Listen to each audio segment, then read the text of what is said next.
Well, improving your company's profits may be as easy as rearranging your company's workspace. According to the ancient Chinese practice of Feng Shui, the placement of everything from a desk to an office building can affect a company's bottom line. Now, skeptics may think it's superstitious, but many businesses in Hong Kong adhere to the tradition.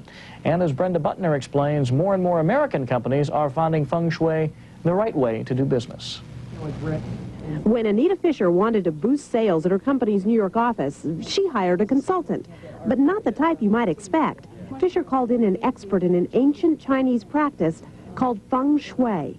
In the West Coast, our showrooms went through this practice about 5 years back, and they haven't missed their number since. Feng Shui is essentially it's Chinese geomancy. It's an art of shaping energies in space. The space becomes a symbol for the aims of the business, and so that when the space is shaped in certain ways, it opens energy. It's already now much more open. Yes, it is. It looks really good. Feng Shui practitioners believe creating positive energy flow, called qi, leads to prosperity and harmony. That's done by positioning objects at specific angles and in specific areas of a room. Different areas of the space seem to have different meanings. So that point, which is the far left-hand corner from the main door, is called the money point. And that money point, says Raphael Simons, is blocked by these columns, thereby blocking profits. The problem that I saw was in the columns.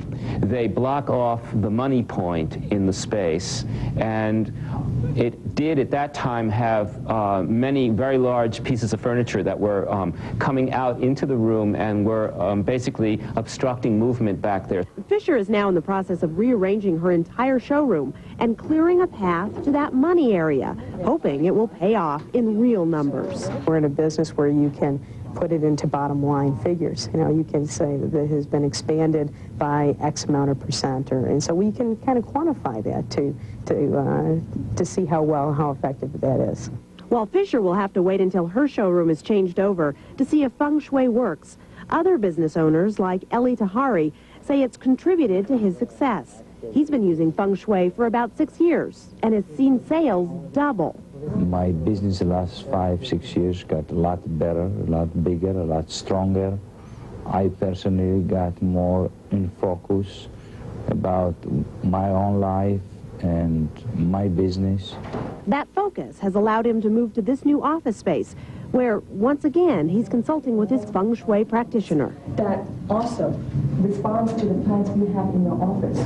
There's hardly any perfect Feng Shui place, so there are things that could be done in each case, in each situation, to improve the feeling, the qi, and which help people to focus and to be successful. Some of the things that can be done. Position your desk so your back is against a wall, not a window, where energy can flow out. Soften the edges of walls with plants to deflect negative energy. And avoid an office that faces glass buildings, since they can gather negative energy from their surroundings and reflect it back to you. To the non-believer, this may all sound like Chinese superstition rather than a science. But to those who use it, business has never been better. You can call it nonsense, but that nonsense makes perfect sense to me and to the business. However, as with anything, if you want to hire a Feng Shui consultant, buyer beware. Feng Shui, whether it works or not, really depends on who you go to. The credential of the practitioner, the real training, real Feng Shui training of the practitioner would be the factor that determines whether Feng Shui works or not. For Management Today, I'm Brenda Butner. On the edge of technology this week, you've heard of wireless computers, but how about a wireless printer?